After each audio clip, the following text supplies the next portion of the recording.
embers embrace, cacti, the frost of laws. The world lay cloaked in a heavy quilt of winter's first snow. The icy breath of the morning whisper across the barren fields. Frost clung to the hedgerows like delicate lace. The sky a muted gray canvas awaiting the brush of dawn. A reverent hush fell over the land, only the crunch of boots on newly fallen snow, breaking the silence.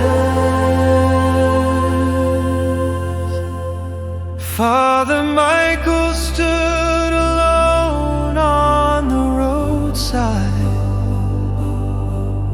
his gaze fixed upon the church that had been the heart of the village, a beacon now shadowed by flames that devoured its wooden skeleton.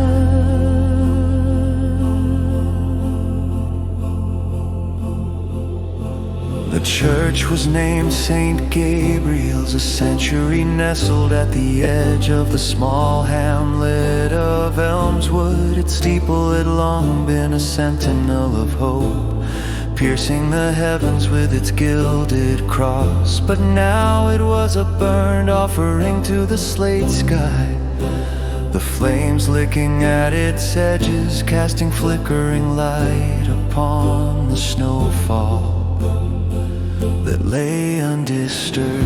Father Michael's heart ached with the loss, feeling the cold more acutely than ever before. The fire had started in the dead of night, a cruel thief of peace and sanctity. Yet despite the devastation, he felt compelled to draw nearer, a silent prayer echoing in his mind, threading through the smoke that spiraled heavenward.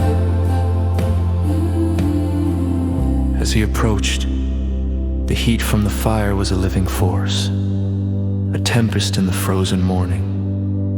The stained glass windows, which once cast a kaleidoscope of colors within the holy space, shattered with cries that echoed across the fields.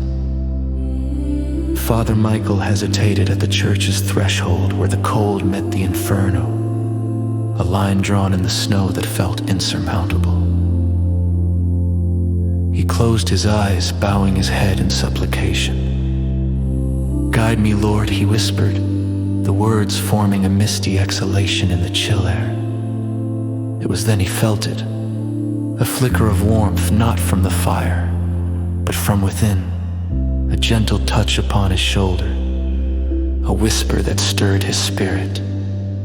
This was no ordinary blaze, it was a test, a crucible from which the village's faith might emerge renewed and unbroken.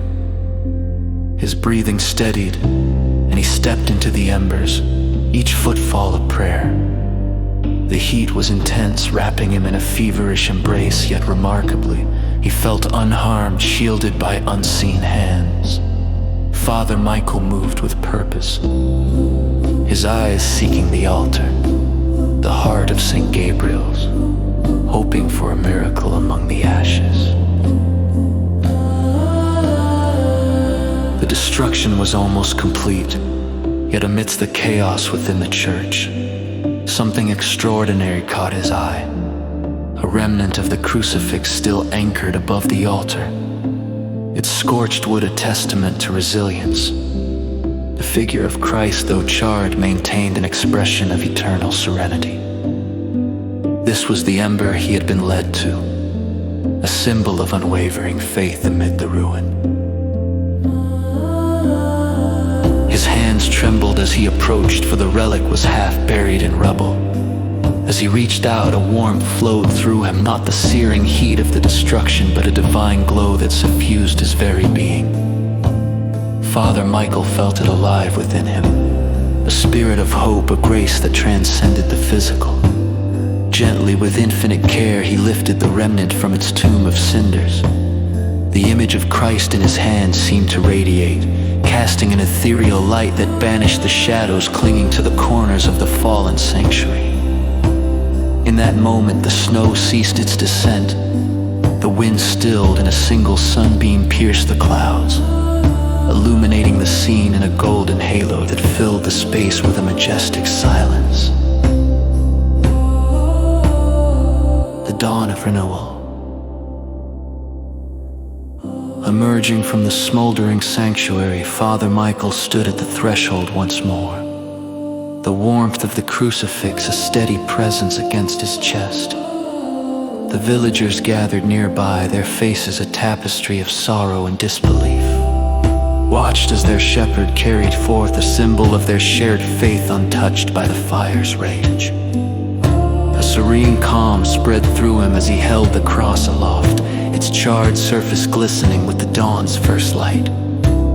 An awe-filled hush fell over the onlookers, their hearts lifting as if tethered to the sunbeam that bathed them all.